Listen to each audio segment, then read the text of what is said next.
Welcome back, everyone, to another episode of the Educational AD Podcast. We'll be right back with today's guest, but we want to give a shout out to our partners, Vital Signs Wall of Fame. We coach the global community of women in high school sports and the Florida Coaches Coalition. You've heard me say many times, these are four great organizations. You should really have them as part of your network. And now, don't hit that fast forward button. Stay with us for the next 3 minutes as we give our sponsors their shout outs. These are all companies that I used as a coach or as an athletic director. You should be using them too. Here we go. We want to thank Home Campus for their support of the podcast.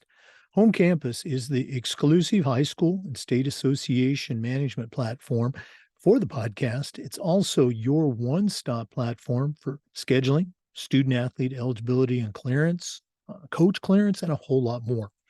As an athletic director, I used Home Campus every single day, and it was just great. And the Home Campus staff was great to work with too. To find out how you can get started with Home Campus and all the things they can do for you, all you need to do is go to homecampus.com. That's homecampus.com. We also want to say thank you to Gipper. Go to Gipper.com and start creating world-class marketing content for your school's social media channel. You can do it in seconds, and it's so easy, even I can do it. Your athletes are on social media, and you need to be promoting them and your program, and Gipper allows you to do that. Go to Gipper.com, mention the podcast, you'll get a nice discount. That's Gipper.com. We also want to say thanks to Huddle. Go to huddle.com and change the way you see the game. As a football coach, I used Huddle for years, but when I became an athletic director, I made sure that our school was a Huddle school. And the coaches just loved the tools that Huddle provided that allowed them to coach our kids up to their highest level.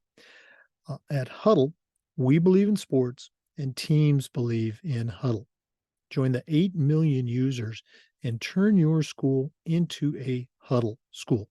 Go to huddle.com to get signed up. We also want to say thanks to Wall of Fame by Vital Signs. If you're looking for a really cool way to display your school record boards or your school's Hall of Fame, or just tell more compelling stories, go to vitalsignswalloffame.com and check out their interactive touchscreen video consoles. Their products are so easy to use and really will make an impact in your school, your lobby, your gymnasium, wherever you decide to put it. Go to vitalsignswalloffame.com for more information. That's vitalsignswalloffame.com.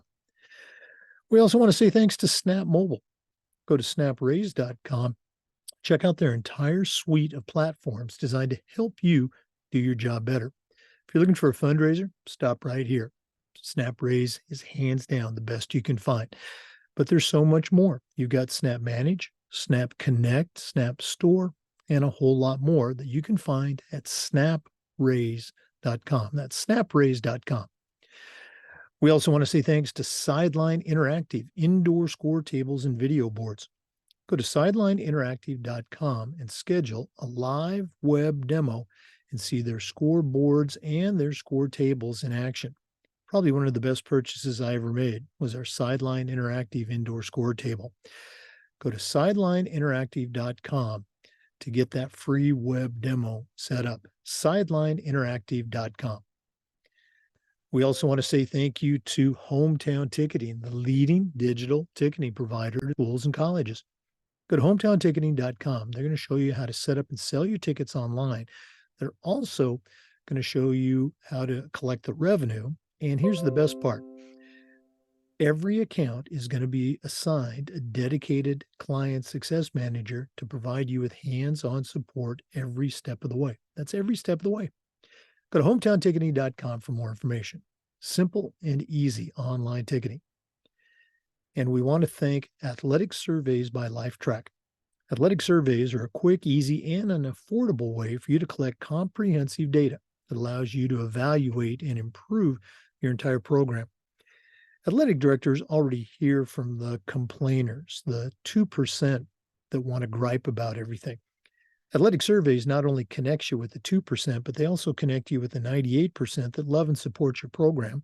That's a tremendously valuable tool to have when you're talking with that frustrated parent or your principal or your school board. Go to athleticsurveys.com. They're going to create a custom survey that allows you to take the pulse of your parents and your student athletes. That's athleticsurveys.com. Check them out today. Welcome back, everyone, to another episode of the Educational AD Podcast. We're going to Texas today, and we're going to be speaking with a really cool coach. Her name is Missy Mitchell-McBeth. Got an incredible background. First of all, she is a certified strength and conditioning specialist. In all of coaching, that's probably one of the most challenging and demanding certifications to obtain.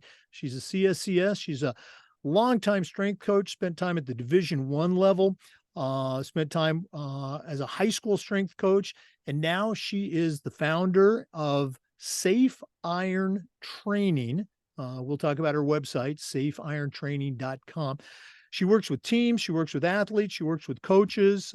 She does it all, and we've got her on the podcast. Missy Mitchell-McBeth, welcome to the Educational AD Podcast.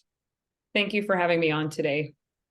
Well, as you and I were talking, you came recommended by one of our regulars, Melanie Red, another strength coach. And I'm excited to get going, so let's go and jump right in. We always let our listeners have a chance to get to know our guests. So give us that quick bio, where you were born, where you grew up, maybe take us up through your own high school and college days, and then we'll take a break there and then come back and hear about your early career. But what's the Missy Mitchell-McBeth origin story? Sure. So I am from Wichita Falls, Texas, not to be confused with Wichita, Kansas. I was born and raised and lived my entire life in the state of Texas. Growing up, played a number of sports, but primarily volleyball, which I played collegiately at the University of Texas of the Permian Basin, which is where I went to school, got my degree in biology because I initially started off as a high school sport coach, coaching volleyball, obviously, and teaching biology, and then met my husband while I was there. So he is a West Texas guy himself and also a coach. So we're a coaching family. Going back to your own high school days, and again, you're obviously much younger than I am. What was the strength and conditioning environment? Was there and it's Texas, so I know it's different than a lot of parts of the country. Did you have a strength coach? Was it just each sport did their own thing? What's your memories of strength and conditioning as a high school athlete? So there was really nothing for us on the girls' athletic side of things. And we had, our setter and I basically would go up in the summer and just kind of mess around in the weight room because we thought, hey, there's some value to this. Like we see the guys doing it. Why can't we? And one day we were just kind of like, walked in the football coach's office and said, will you help us? And a coach named Tony Cooper, who actually is the head wrestling coach at one of the schools in Prosper, Texas, took time out of his day and came in and started coaching us a little bit. And I just fell in love with the weight room and the benefits. I think my vertical went up a couple inches, over the course of 6 to 8 weeks after I started adding hang cleans to my regimen. And it was really just something where there was not a lot of education for the coaches on the girls' side at that point. And so we were fortunate enough to have a coach that took an interest in us and took the time in us, and that ultimately changed my life because that experience shaped me into believing that, if I saw such benefit to my own athletic career, why could we not extrapolate these concepts to other female athletes? And so that kind of became my passion. When I started coaching, I wanted to make sure that my girls were in the weight room and they did have access to strength and conditioning. So again, I didn't have anybody to help me. And I went to a football coach's office. Reb Brock was a coach at my very first job that took me under his wing and turned me into a strength coach and set me on the career path that I have today. So I guess I was either smart enough to ask for help or lucky enough to find it. But it wasn't something that was necessarily available to me. I had to kind of go under every rock and look for it to find it. I love to hear those origin stories. Very cool stuff. And again, to put it in context, I was in college in the late 70s, in a small college, NAIA school in the Northwest. There maybe were, and we had no strength program. And maybe that was a reflection of our football team.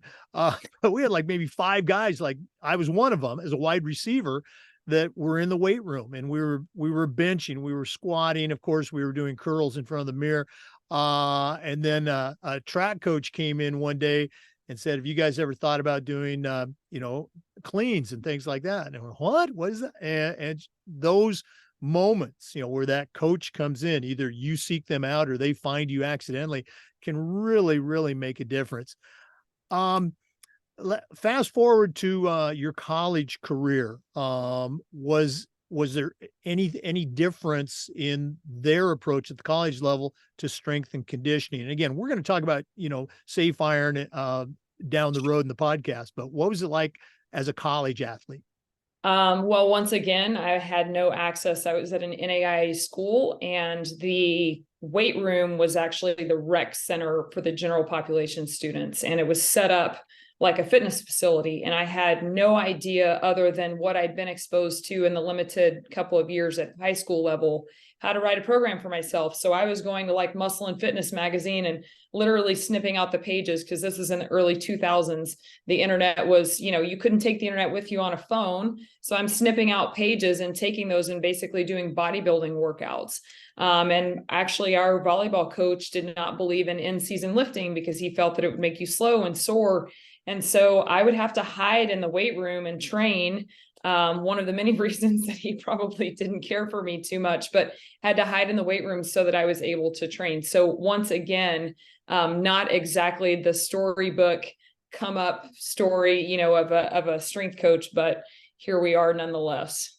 Yeah, no, but again, all those moments have helped shape and lead you to where you're at now and where you're going. So appreciate you sharing. For listeners, our guest today is Missy Mitchell-McBeth. She's a certified strength and conditioning specialist, a longtime strength coach in the state of Texas, both high school and college. Now works in her own business as a consultant, still working as a coach. We're going to take our first break, but we're coming back with some more. So please stay with us. This is the Educational AD Podcast. We want to say thanks to Home Campus for their support of the podcast. Home Campus is the exclusive high school and state association management platform for us. It's also your one-stop platform for scheduling, student athlete eligibility and clearance, coaching clearance, and a whole lot more. As an athletic director, I used Home Campus every single day, and it was just great. And the Home Campus team was great to work with too. To find out more about all the things Home Campus can do for you and your program, all you have to do is go to homecampus.com. That's homecampus.com. Check them out today. Welcome back, everyone, to the Educational AD Podcast. Missy, you mentioned earlier that you spent some time out of college. You were teaching biology. You were coaching volleyball. Expand on that journey a little bit. How did those jobs, how did you come to those jobs? How did you become a college strength coach? And, how did all of that lead to your present position? Sure. I took probably a little bit of a less typical path into strength and conditioning, as in I started as, like you said, a high school biology teacher and volleyball coach. My first position was at Copperas Cove High School down near the Austin area of Texas, which actually wasn't where I applied and got hired. I applied at Springtown High School, which was a historic volleyball program, kind of in the mid-size high school level in Texas. They had 4 state appearances, all that kind of stuff. And I knew of the coach and everyone spoke very highly of her. So of course, coming out of school, that's where I wanted to work. So I interviewed, she hired me on, and then said, oh, by the way, we're actually not going to stay in Springtown. We're going to Copperas Cove. So I followed her. Was fortunate enough that my husband was also able to get a job down there. And in total, I was at Copperas Cove for 4 years. As I mentioned, that's where I kind of got put in charge of the weight room because, hey, you like to lift, so you're going to lift our team, which is the situation that a lot of coaches find themselves in. Just because they show an interest in it, they maybe don't have the background, but they're kind of thrown to the wolves. So I got a mentor while I was there. I just walked in and said, hey, help me. I don't know what to do. I know how to lift for myself. Those magazine articles that I was clipping out, but I don't think that that's the best thing for my girls. So can you help me? And I was able to kind of negotiate that relationship for 3.5 years. I was there 4 years in total. And then I decided that I was kind of good at it. I was good at the weight room side of things. I loved it and I wanted to do it full time. So I applied actually because I was mad at my kids in class one day. They were complaining about, whatever it is kids complain about in high school, everything like the sun is shining. We wanted it to be overcast, whatever. So I sat down while they were taking a test and I applied to grad school at Baylor, and I got a phone call the next day from the head of the department that they were like, hey, your grades are really good. Come talk to us.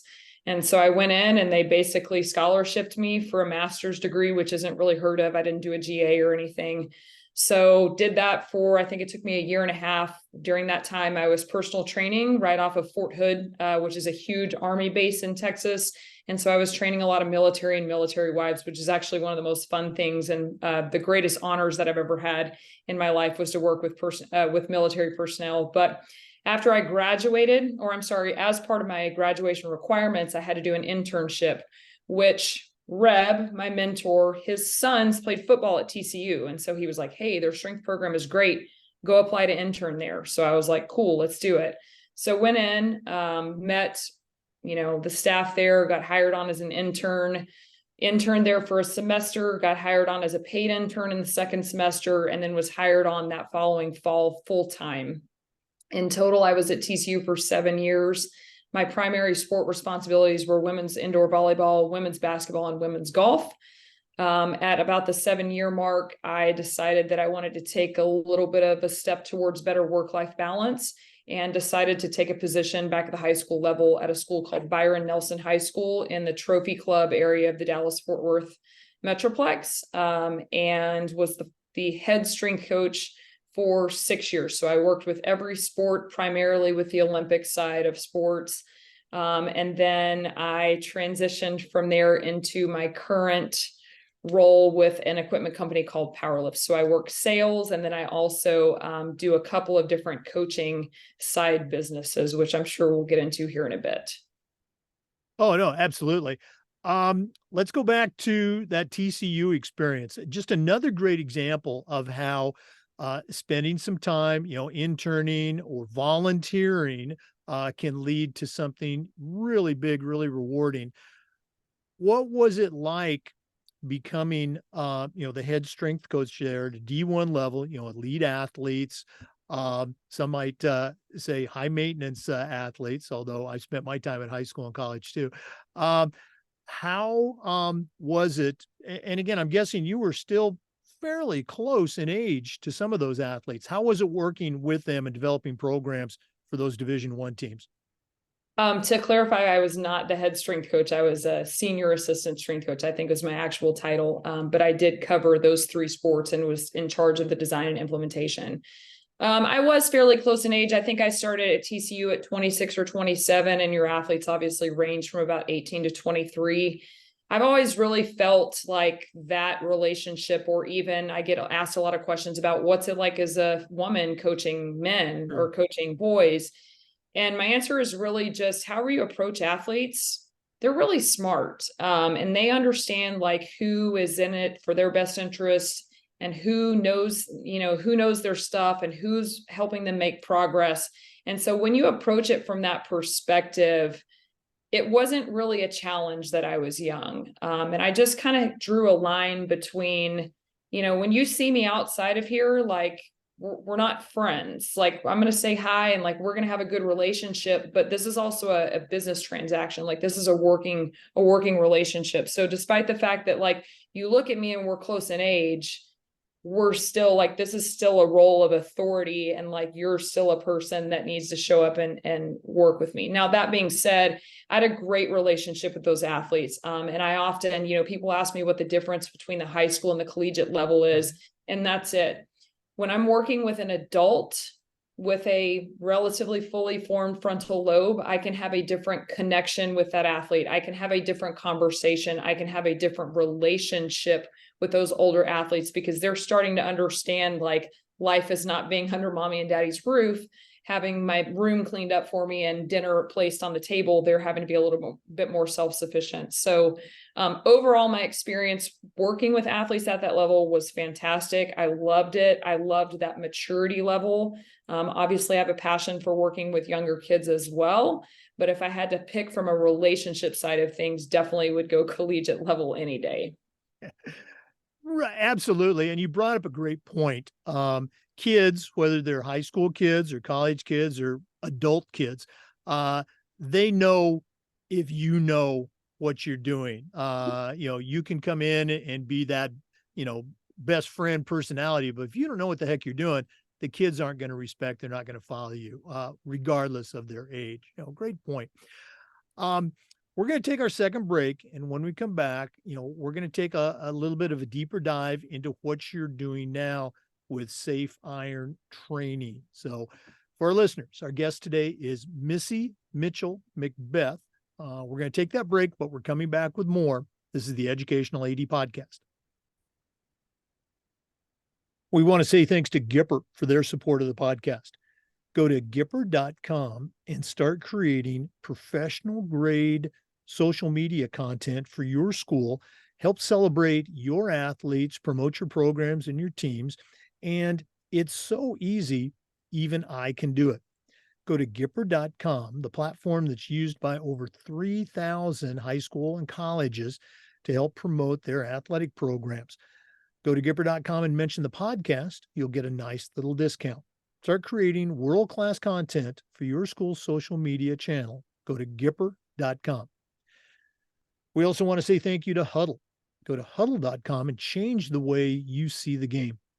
As a football coach, I used Huddle for years, but when I became an athletic director, I made sure that our school was a Huddle school, and our coaches just loved the tools that Huddle provided that allowed them to coach our kids at their highest level. At Huddle, we believe in sports and teams believe in Huddle. Join the 8 million users and turn your school into a Huddle school. Go to huddle.com to get signed up today. Welcome back, everyone, to the Educational AD Podcast. Missy, you talked about, how your career took you on a different path. You were a college strength coach, a high school strength coach, but you wanted to do some other things. So talk a little bit about that journey and how that all developed. Can we start this question over again? Sorry. So Safe Iron, really, first of all, let me talk about what it is. Safe Iron is a consulting company that teaches sport coaches simplified strength and conditioning systems that they can adapt to any setting. And really that came from a discussion that happened in my office when I was at Byron Nelson that kind of brought me back to my background in strength and conditioning. I had a coach, a volleyball coach from the area who actually won a state championship this past year, come in and say, listen, we've got a football guy running our strength and conditioning stuff for our off season. I don't know that I'm comfortable with all of it. Can you look at this program and can you kind of give me some advice for, do you think this is good? Do you think it's too much, too little? And, we sit there, we have the discussion. I say, these are the things that I would tweak. This is how I would negotiate that conversation with him of don't go in and attack it. Like say, hey, from a volleyball perspective, these are the things that we need. Can we compromise here? And she said, well, can we just pay you to write a program? And I was like, sure, you can pay me to write a program. And then I was kind of like, well, if they need help and they're already lifting and they already kind of have somebody in charge of it, how many other programs are there that aren't lifting simply because they just don't know what to do? And reflecting back on my high school experience of we didn't lift consistently because there was no one there to teach us. So I thought to myself, why is no one providing really simplified information for high school sport coaches? Because the strength and conditioning industry does a really good job of gatekeeping information and trying to basically make it legitimate that we have jobs by saying that things are really, really complicated. But my deal is if I can teach a volleyball setter to stop a pass that's coming 30 feet in the air with my fingertips and redirect it and put it in a 1 inch by 1 inch space for my hitter to attack. Why can I not teach a squat, which is a fundamental part of our lives? So just, that interest in making strength and conditioning more reachable for more athletes by training more coaches is kind of what it was born out of. And it started with custom training programming, but that's just not necessarily a scalable thing for me. And I have this along with another business, along with speaking engagements and all kinds of other things that I do. So really what I've started doing is putting together more things like coaching in services or program audits, things that I can give on a broader scale with a time cost that works for my current stage of life, basically. No, I understand exactly where you're coming from. Let's talk to that listener, that high school AD who oftentimes is also coaching, or maybe a coach who doesn't have that strength and conditioning background for whatever reason. What are some things that you can provide? And again, let's just do kind of broad brushstrokes at this point. We'll do that deep dive later on. What are some things that you can provide that coach, that AD, that's going to help get them going so they're not hurting the kids? They're actually, helping them. So from a starting point, people have to get over their ego. And this is less of a helpful thing and more of just a soapbox rant. Just because you lifted in high school, that does not give you expertise. I have spent 19 years of my life developing exclusively as a strength and conditioning coach. And there are still days when I walk into a weight room and I'm like, I know absolutely nothing. So there are a lot of really dangerous people out there that think that because they played high school football or they lifted weights when they were in high school or they CrossFit now, that they are qualified to design training programs. So my first suggestion is to humble yourself to realize that you're a football coach, you're a volleyball coach, you're also driving a bus, managing a budget. If you're an athletic director, you're managing an entire staff of people. You are doing conflict mediation with unhappy parents, which the root of that is always playing time, never anything else, right? Despite what the issue brought is, it is always playing time. But you are wearing so many hats. You do not have the time, like we just talked about time cost. You don't have the time to develop yourself as a full-time strength and conditioning professional. Now, do I believe that you can learn very simple things to keep athletes safe? Yes. The first piece to that, I think, is understanding safe return from breaks. And this is a topic that I talk about all the time. When we're about to return, I don't know when this will publish, but we're about to return to school. And despite your best wishes and hopes and dreams, some of your athletes did absolutely nothing over the summer except for lay on the couch and eat Cheetos, right? That athlete that did not participate in summer workouts, they know that they weren't there. And you know that they weren't there. So your choices are to either safely progress them back in, which looks like whatever your normal work volume is, or your work volume for your other kids that have been there all summer, you're going to cut that in half for the first week. And that's all they're going to do because that's all their bodies are physically prepared to do, if even that. Then in week 2, you can probably ramp up to about 70% of what the other kids are doing, of what you would normally do. In week 3, it can be 90. In week 4, it can be 100%.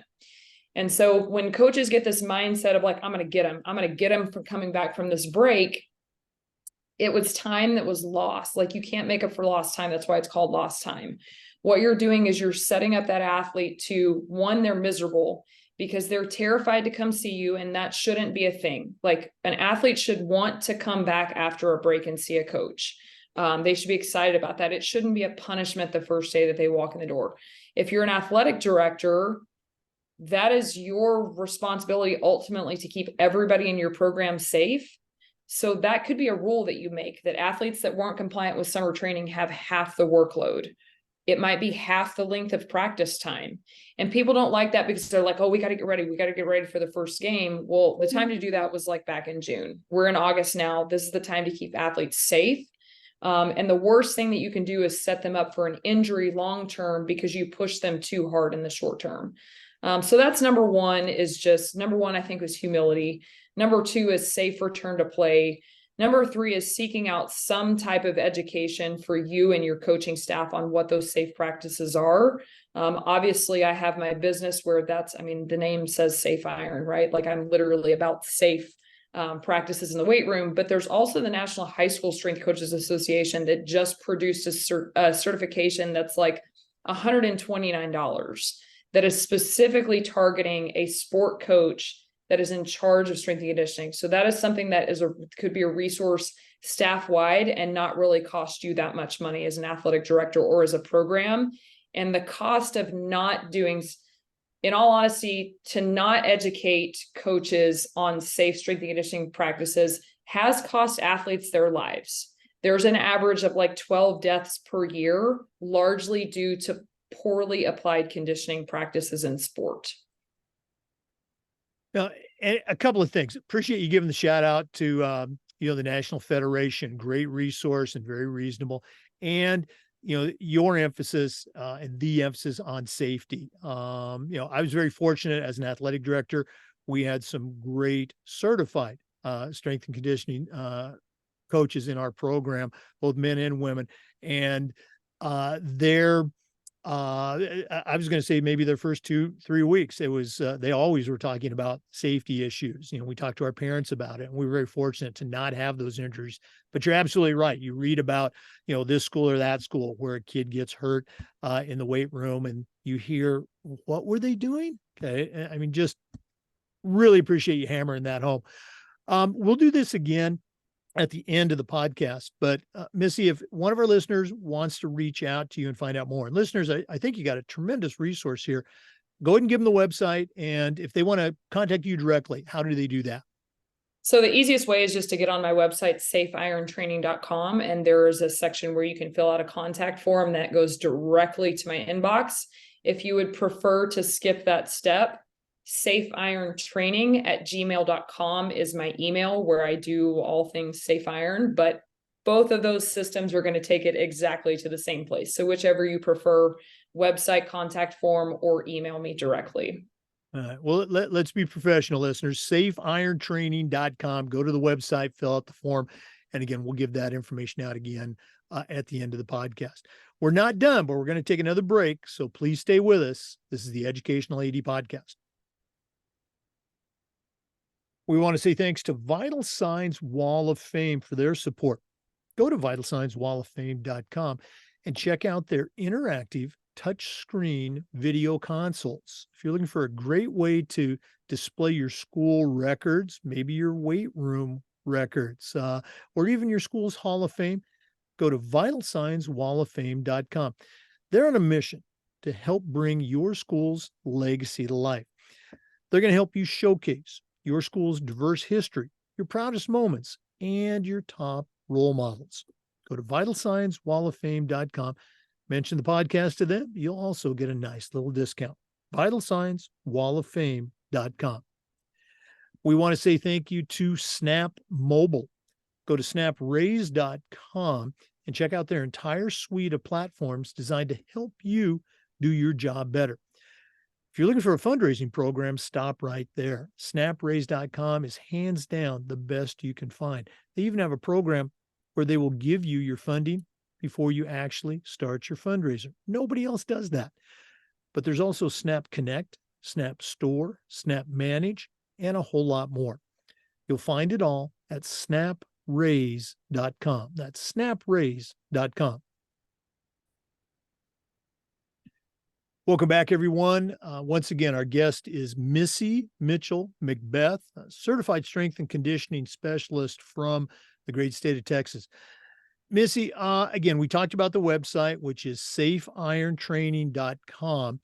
I know you work with a number of high school programs, specific teams. Can you share a little bit about, let's go and brag, some of your success stories, with our listeners? Sure. I guess my greatest success story is the fact that in the last 4 years, 3 of the actually 100% of the volleyball programs that I've worked with have won state championships at the 4, 5, and 6A levels, which are the 3 largest classifications in Texas. And I do want to say that in no way do I believe that I am solely responsible for that success. I wrote an article about training volleyball athletes, and my opening line is, we won because we had the best players, but we kept those best players on the court. So the first program was in 2019, Byron Nelson High School, which was the school that I was working for at the time. So that was actual in-person, me managing their training process and their training load. And that was my 4th year there. So that was my class of freshmen that I developed all the way up to seniors, which there were certainly signs when they were freshmen that they were going to be something really, really special by their senior year. But I think the thing that made me the proudest there is that they were able to stay healthy and stay on the court. And they were also just great kids. And then in 2022, a program that I worked with remotely for 2 years won the 4A state title, and a program that I'd been working remotely with, Colleyville Heritage High School, won a 5A state championship, and I'd been working with them for 3 years. So I think the main thing with each of those 3 programs is just the consistency with which they executed the programming that I gave them. And that's really a testament to the coaching staff more than it is to me. I can give people the resources, but ultimately, just like being an athletic director, you can give people the resources, but ultimately those coaches have to use them in their programming. Same thing with my strength and conditioning programming. And you bring up great points. Yeah, it always helps to have talent, and there's not a single state champion in any sport that doesn't have great players. But the point you brought up about keeping them healthy, which strength training does, and with flexibility and power and everything else. But also it takes that talent and allows it to become better, and whether it's bigger, faster, stronger, whatever, adjectives you want to use, those good athletes become better. They become great athletes because as you know, climbing that ladder, you're going to run into other teams with great talent. Okay. What are you doing as a coach to help make your kids better? And it's a testament to you that these state champion potential coaches brought you in to work with their teams. I also know that you do work with coaching staffs, with school districts, et cetera, to, help the coaches do a better job coaching. Can you talk a little bit about that and how that works? Sure. So I have developed it can be as short as 6 hours if people just want to do kind of the lecture portion. It can be as long as it could be a 2-day deal, but it's an in-service course where I go through all aspects of strength and conditioning. I got on my soapbox on my safe return to play and exactly what that looks like. I go into speed, change of direction, weight room stuff, injury reduction, and conditioning, and then have a hands-on portion with each one of those things. With that, coaches leave with the resources of how to write a program. So with each aspect, whether it's speed or plyometrics, I'm giving them parameters of if I'm game day +1 or game day -2 or whatever it is, what would be an appropriate volume in that setting. And then I give them templates of this is exactly where I would fit things in my calendar. If I had a game on Tuesday, if I had a game on Friday, here's what my off season would look like. So versus me feeding them fish, I teach them how to fish, because ultimately I can't be their hands-on in every single facility and make some of these modifications. So I teach them how to, here's my ideal scenario as a strength coach and my ideal order of operations, but in the context of your setting, what's going to work and how do you make those manipulations safely for the betterment of your athletes? Yeah, I love the analogy there, and I'm going to guess that you've had a number of coaches or districts, let's say, that have gone through the program that have come back for even more information down the road. I'm going to put you on the spot here. Can you acknowledge or point to a coach or a program that went through your training and there was that wow impact, big jump in performance with their student athletes or their teams? Any come to mind right now? Yeah, I mean, I think just even though I didn't necessarily do the in-service with Colleyville Heritage High School specifically, there was a big education piece with that coaching staff, partially because, Josh McKinney, their head coach, which he wins literally like every team he touches wins. He just won a national championship with his 14U club volleyball team. But his assistant actually is a friend of mine that I've played volleyball with for a number of years. And she was on staff at TCU when I worked with volleyball, but they were just so, any content that I gave them, they were just so eager to learn and implement. And then, they'd send me videos and I was giving them feedback as they went on of this is how I would make this adjustment and that adjustment, whatever. So yeah, it really is about, it's easy for coaches to, we've all sat in service, right? And we just sit there and we do our hours and we have like our laptop open secretly because we got to be watching film and like all the things that we actually do during in-service because we need to get work done. There's a big difference between that and taking content to heart and then turning that around and applying it to teams. And that's really what I try to do a good job of, is not be tone deaf when I'm giving this instruction and kind of, am I overwhelming people? Like, am I boring people? Like what am I seeing when I'm giving people this education? Do I need to get them up and get them moving and do something hands-on in that moment? Just to make sure that it's not something that you as an athletic director are paying for. And then your staff just says, well, we're going to still keep not lifting because I didn't understand that, or I'm going to keep doing what we were doing before because we don't see the value in it, kind of thing. So I try to, where it's somewhat of a fixed curriculum, I guess, I try to really modify it based on the knowledge level of the coaching staff. I do an intake survey to see where people are at. And I see, I'll ask them, on a scale of 1 to 5, how comfortable are you programming for speed, for the weight room, for conditioning, for injury reduction? And based on those numbers, I'm going to spend more or less time on a given aspect. I think I kind of went all over the place with that answer, but that's just me. So no, not at all. Because it's not, I'm sure a coach calls you up and says, we want to, I just took over a program and, we want to win a state championship this year. How do we do it? I mean, there's not just that magic formula. There's a lot that goes into it. And absolutely, you did a good job of explaining the various parameters that are involved. Great stuff. Bottom line, it comes down to people. It's going to come down to that coach, as you said, that's going to take the information that you provided, and now are they going to be able to deliver that to their student athletes? Very cool stuff. We're going to take one more break. I know that's shocking to our regular listeners, but we're coming back with some more. This is the Educational AD Podcast. We want to thank Sideline Interactive for their support of the podcast.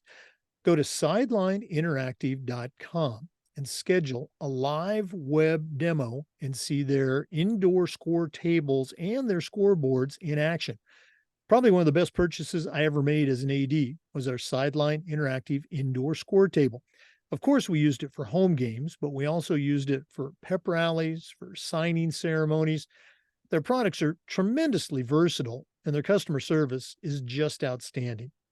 Go to sidelineinteractive.com, schedule that live web demo, and see all the things that their products can do for you. Sidelineinteractive.com. We also want to say thank you to Hometown Ticketing, the leading digital ticketing provider to schools and colleges.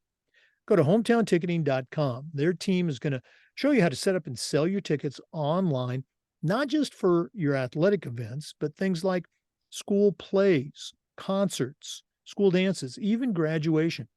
And the best part, every step of the way, you'll have a dedicated client success manager that's providing hands-on support. That's every step of the way.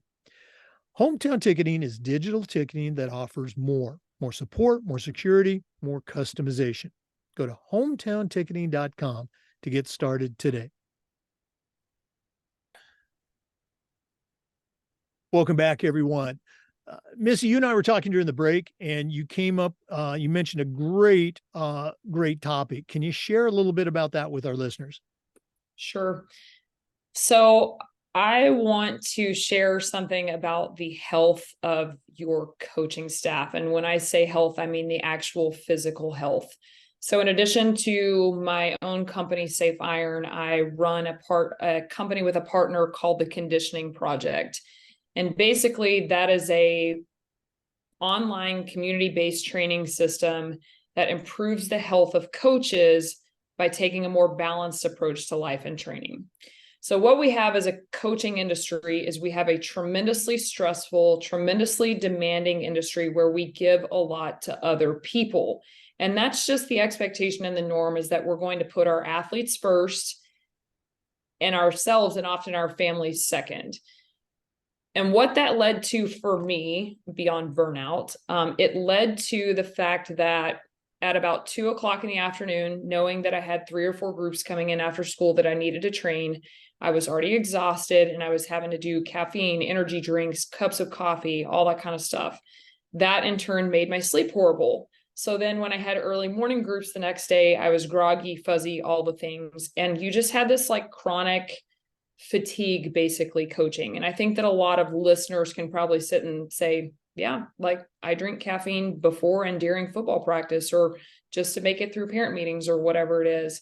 So I was talking to my, Tim Kettenring is my business partner. And basically he was like, hey, you need to add, number one, we need to like chill on the caffeine, but you need to add some low intensity conditioning to the mix.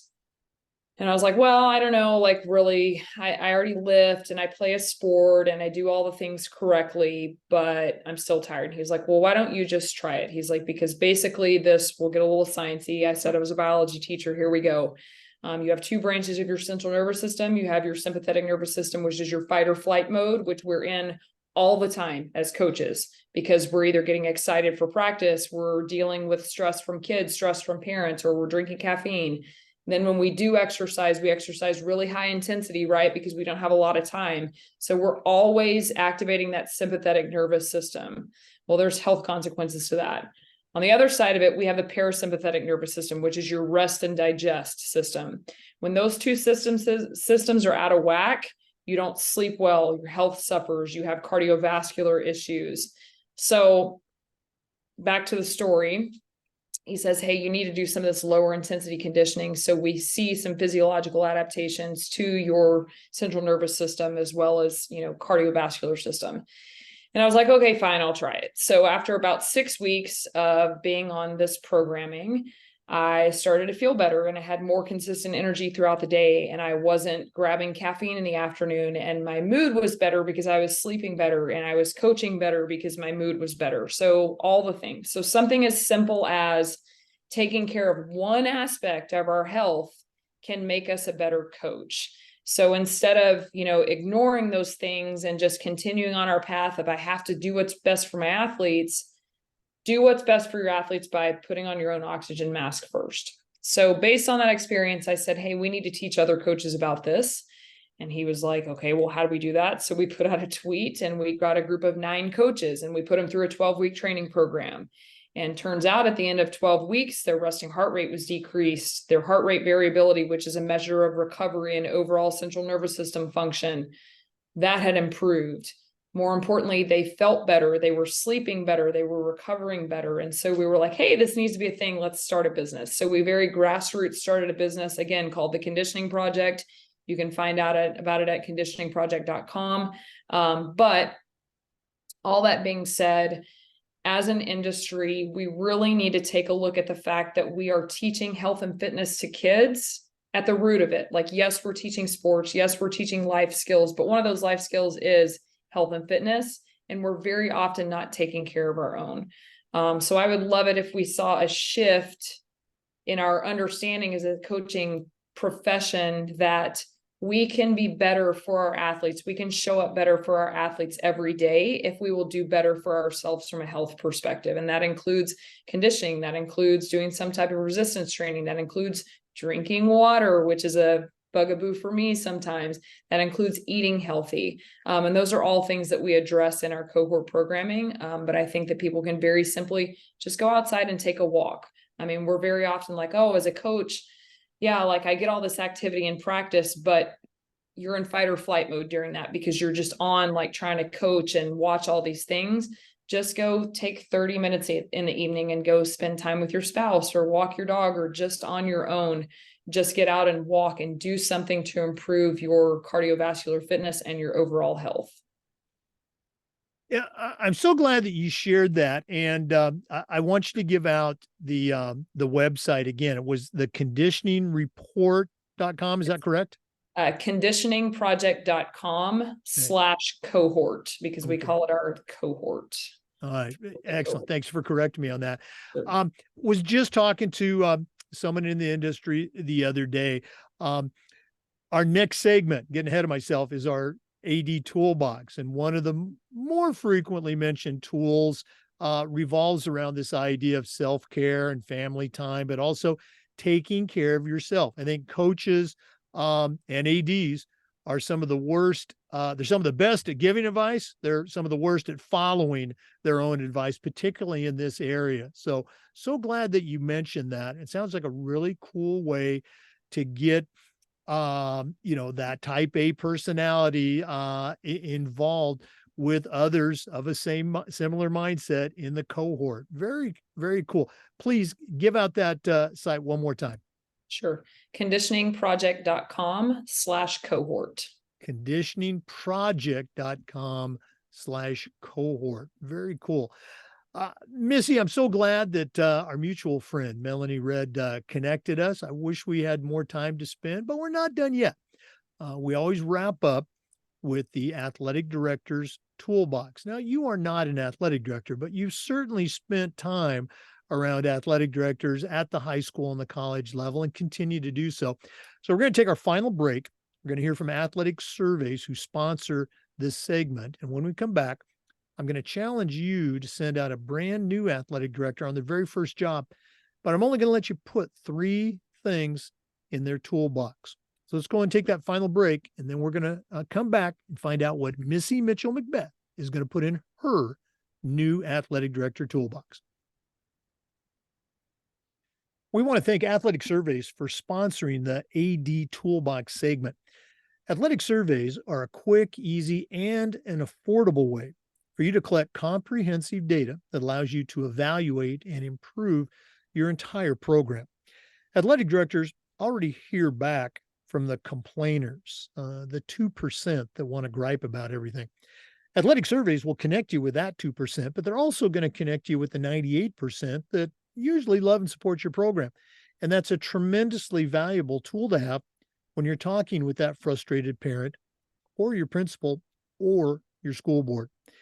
Go to athleticsurveys.com. They're going to create a custom survey that will allow you to take the pulse of your parents and your student athletes.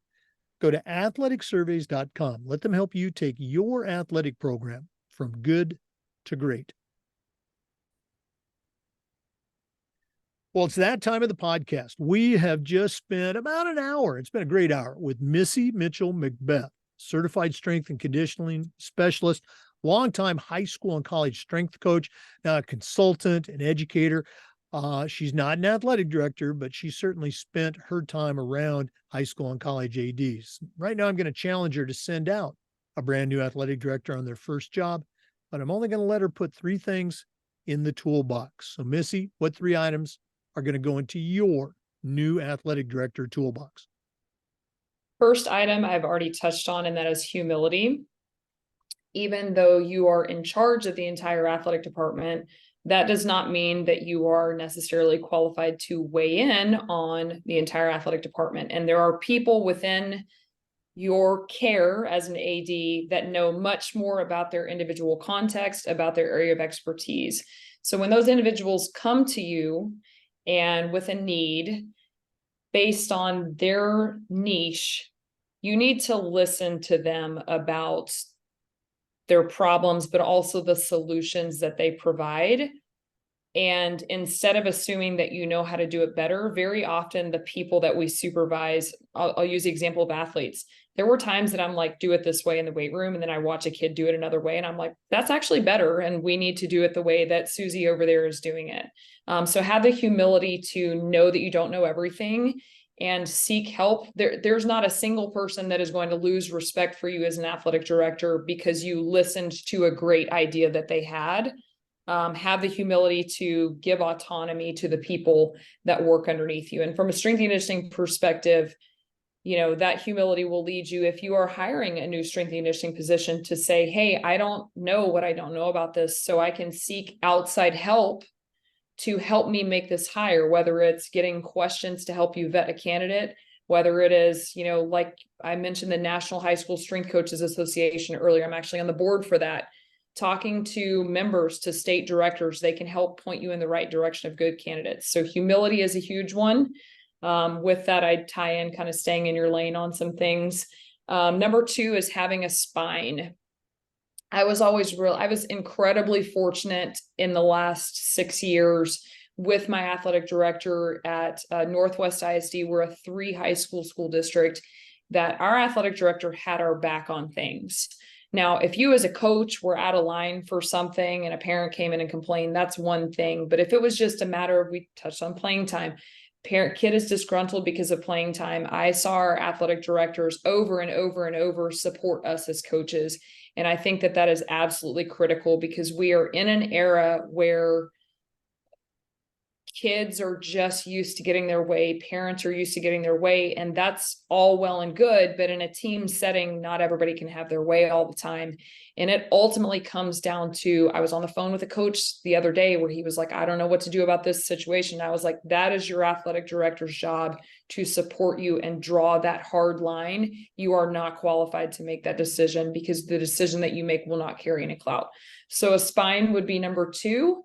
And the third one is, I would give my athletic director money, obviously. So money, because I'll speak on the perspective of strength coaches, provide resources for your strength coach. Particularly, we build these great weight rooms, right? And we build these beautiful school buildings or stadiums. We would never ask a classroom teacher to go in and use Excel to do their grade book in 2023, right? That's absurd. Why? Because there's software out there that can much better do a grade book than you can do in Excel. Or we wouldn't take attendance with a Google form. But yet we go in the weight room and we expect our strength and conditioning professionals to manage 500 athletes in some cases with an Excel sheet that they made. It's absurd. So when that goes back to humility, of when your strength coach comes to you and says, hey, I really need this, find the money. So I'm going to give them money so that they can in turn buy their strength coaches software platforms, or some kind of, technology, whether it's velocity-based training, whether it's jump mats, timing gates, those kind of things. So we can provide resources to help your people be successful. I love the phrasing that you use for each one of your tools. I have a spine. I was going, all right, where's she going with this one? But you're absolutely right. And your comment earlier, and again, you've been a coach, so hey, coach, you got a minute? Well, it's never a minute. I promise it's not about playing time. It's always about playing time. You're absolutely right. Great tools. Missy, one more time. If one of our listeners wants to reach out, find out more about your programs, or connect with you, give out the websites for both of your programs there, because I just think they're outstanding. Sure.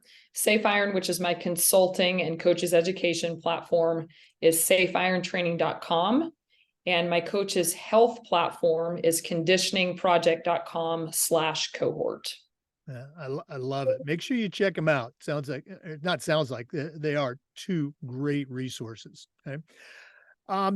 Missy, this has just been so cool. Thanks for sharing with our listeners, and all the best on this coming season. Absolutely. Thanks so much for having me on today. You were great. For listeners, we do this just about every day, and we upload the Zoom recordings to the Educational AD Podcast YouTube channel.